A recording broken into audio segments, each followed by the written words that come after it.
Assalamualaikum warahmatullahi wabarakatuh. Perkenalkan, kami dari kelompok 5 yang beranggota saya sendiri yaitu Nur Anissa Failas Faiza Purba. Kemudian ada rekan saya yaitu Aura Maulida. Kemudian ada Resti Faihan Koshidia Hadfa. Kemudian ada Aura Cahya Wulandari serta Tiara Prihatini. Pada kesempatan kali ini kami akan mempresentasikan materi mengenai anggaran kas yang berkaitan dengan konsep pengelolaan keuangan dalam buku Make Your Career Money Genius karya Beth Kobliner. Dalam presentasi ini kami akan membahas pengertian kas, tujuannya, komponennya, manfaat bagi perusahaan, serta penerapan dalam perencanaan keuangan perusahaan.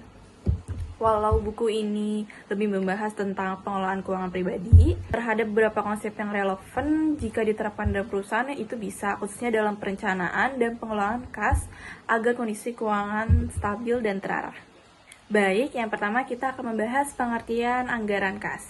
Apa sih anggaran kas? Anggaran kas adalah rencana pemasukan dan pengeluaran uang tunai perusahaan dalam periode tertentu, baik harian, bulanan maupun tahunan. Apa sih tujuan utamanya? Tujuan utamanya adalah untuk mengetahui apakah perusahaan memiliki dana yang cukup untuk menjalani kegiatan operasionalnya. Di sini aku punya contoh. Jika perusahaan memperkirakan bulan depan menerima 100 juta, tetapi pengeluarannya adalah 120 juta. Berarti dana kekurangannya adalah 20 juta. Nah, dari sini perusahaan bisa menyiapkan solusi, yaitu seperti menunda pengeluaran atau mencari dana tambahan. Jadi, anggaran kas itu bukan hanya sekedar catatan uang masuk dan keluar, tetapi juga menjadi alat perencanaan dan pengendalian keuangan perusahaan. Baik, yang berikutnya kita akan membahas tujuan anggaran kas.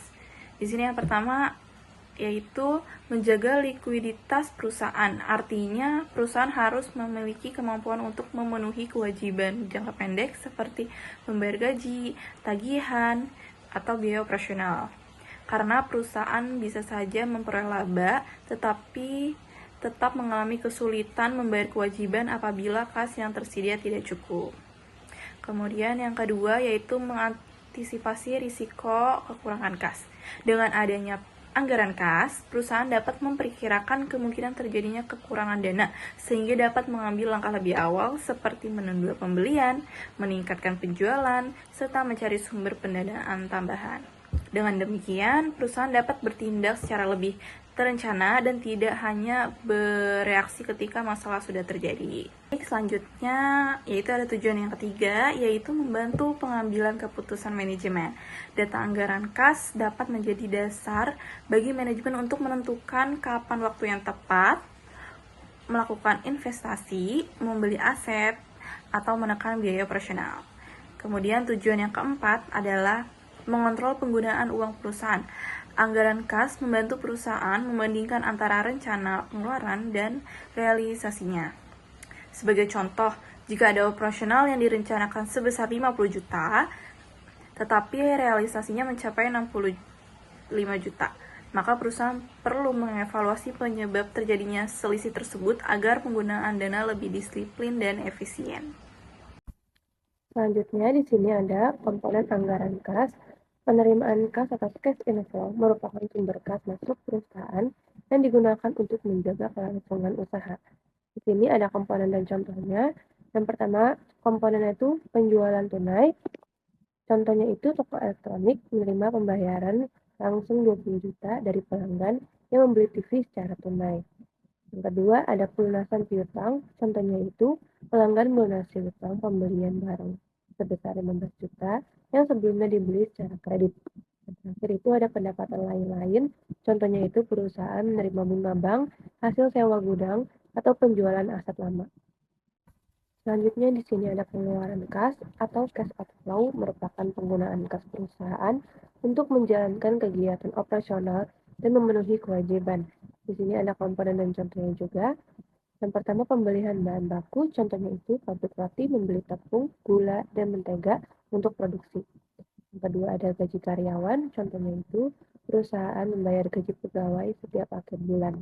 Yang ketiga di sini ada biaya operasional, contohnya itu pembayaran listrik, internet, transportasi, ATK, atau biaya sewa kantor. Yang Selanjutnya ada pembayaran utang. Contohnya itu perusahaan membayar cicilan pinjaman, bank, atau utang supplier. Dan terakhir ada pajak. Contohnya itu perusahaan membayar PPh atau PPN sesuai kewajiban. Selanjutnya, anggaran kas bagi perusahaan. Yang pertama, mengetahui kebutuhan dana. Anggaran kas membantu perusahaan memperkirakan jumlah dana yang dibutuhkan untuk operasional dan kewajiban perusahaan. Yang kedua, membantu perencanaan investasi. Anggaran kas membantu perusahaan menentukan apakah tersedia dana yang cukup untuk investasi atau pengembangan usaha. Yang ketiga, mengurangi risiko kebangkrutan. Anggaran kas membantu perusahaan mengontrol arus kas sehingga dapat menghindari kekurangan dana yang berisiko dan menghambat operasional. Yang keempat, meningkatkan efisiensi penggunaan uang. Anggaran kas membantu perusahaan menggunakan dana sesuai prioritas sehingga pengeluaran menjadi lebih efektif. Selanjutnya, penyusunan anggaran kas. Yang pertama, perencanaan pengeluaran atau budgeting disiplin. Perusahaan menghitung kebutuhan pengeluaran untuk operasional seperti pembelian bahan baku, gaji pokok, pajak, dan biaya operasional. Sebagai contoh, perusahaan menganggarkan biaya produksi dan gaji karyawan sebesar 70 juta. Yang kedua, memperkirakan pemasukan kas. Perusahaan memperkirakan sumber penerimaan kas seperti penjualan tunai, pelunasan piutang, dan pendapatan lainnya. Sebagai contoh, perusahaan memperkirakan pendapatan penjualan bulan depan sebesar 100 juta. Yang ketiga, melakukan evaluasi dan pengendalian kas. Perusahaan mengevaluasi kondisi kas secara berkala untuk mengantisipasi kekurangan atau kelebihan kas. Sebagai contoh, jika kas berlebih, perusahaan dapat mengalokasikan dana untuk investasi. Jika kurang, perusahaan dapat menekan biaya pengeluaran. Dan yang keempat, merencanakan ketersediaan kas. Perusahaan memastikan jumlah kas yang tersedia cukup untuk memenuhi kebutuhan operasional dan kewajiban pembayaran. Sebagai contoh, perusahaan menyiapkan dana cadangan agar tetap dapat membayar biaya operasional saat penjualan menurun. Nah, selanjutnya itu ada manfaat anggaran kas bagi perusahaan. Di sini itu ada 4 manfaat. Manfaat yang pertama itu mengetahui kebutuhan dana anggaran kas. Membantu perusahaan untuk memperkirakan jumlah dana yang dibutuhkan untuk operasional dan kewajiban perusahaan. Nah, manfaat yang kedua itu membutuhkan perencanaan investasi anggaran kas.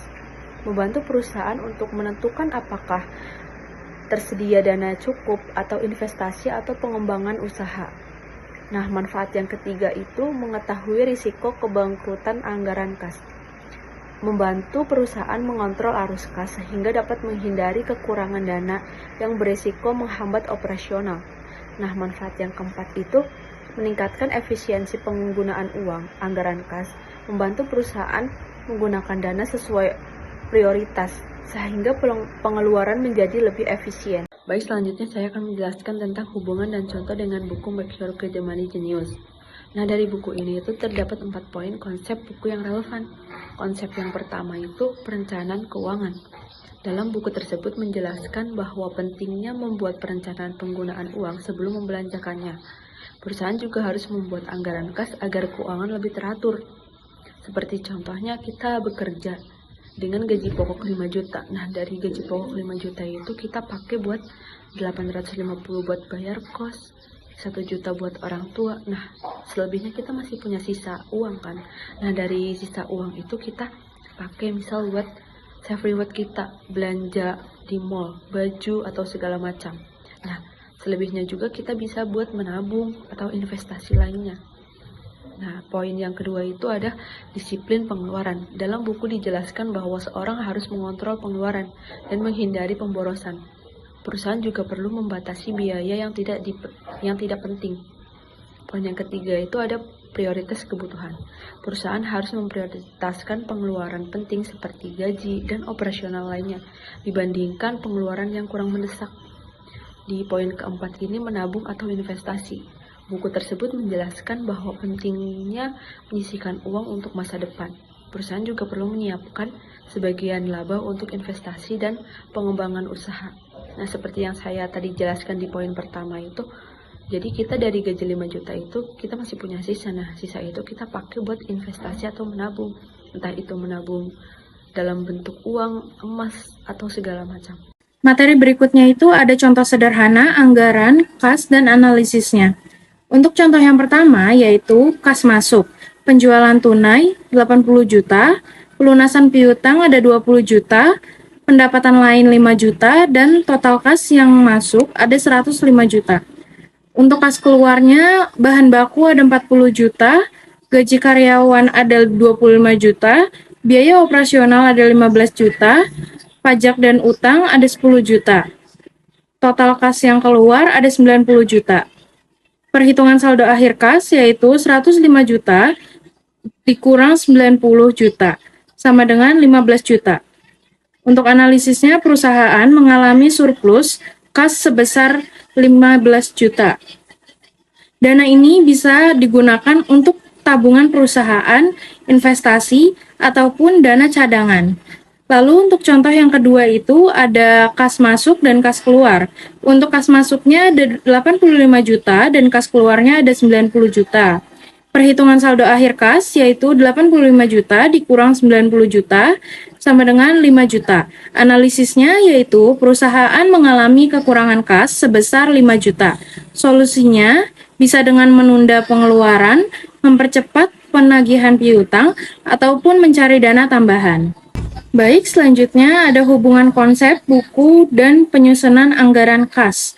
Jika anak belajar membagi uang sakunya untuk save, spend, dan give, perusahaan juga harus membagi kas untuk operasional, cadangan, dan pengembangan usaha.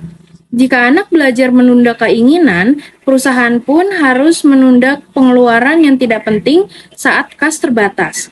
Jika anak belajar membuat pilihan bijak, perusahaan pun harus memilih prioritas pembiayaan yang paling mendesak. Jadi, buku ini sangat relevan karena menunjukkan bahwa keuangan yang sehat ini dimulai dari kebiasaan yang disiplin. Lalu berikutnya ada contoh sederhana anggaran kas perusahaan.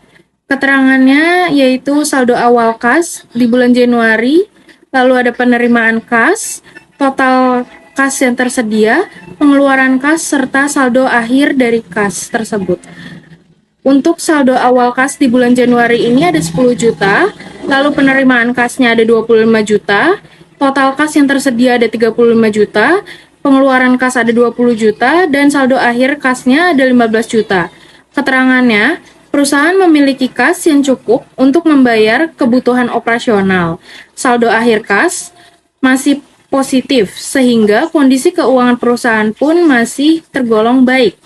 Lalu ada sisa kas dapat digunakan untuk tabungan perusahaan ataupun investasi. Lalu yang terakhir di sini ada kesimpulan. Untuk kesimpulannya yaitu perencanaan dan penyusunan anggaran kas merupakan proses penting dalam pengelolaan keuangan perusahaan karena membantu memastikan ketersediaan dana untuk menjalankan kegiatan operasional secara efektif dan juga efisien. Dengan melakukan perencanaan terhadap penerimaan dan pengeluaran kas, perusahaan dapat mengontrol penggunaan dana, menghindari resiko kekurangan kas, serta mengambil keputusan keuangan yang lebih tepat. Selain itu, penerapan konsep pengelolaan keuangan yang disiplin seperti yang dijelaskan dalam Make Your Kid a Money Genius, Even If You're Not, dapat membantu perusahaan mengelola kas keuangan untuk mendukung keberlangsungan usaha. Sekian pemaparan materi dari kelompok kami, kurang lebihnya mohon maaf. Wassalamualaikum warahmatullahi wabarakatuh.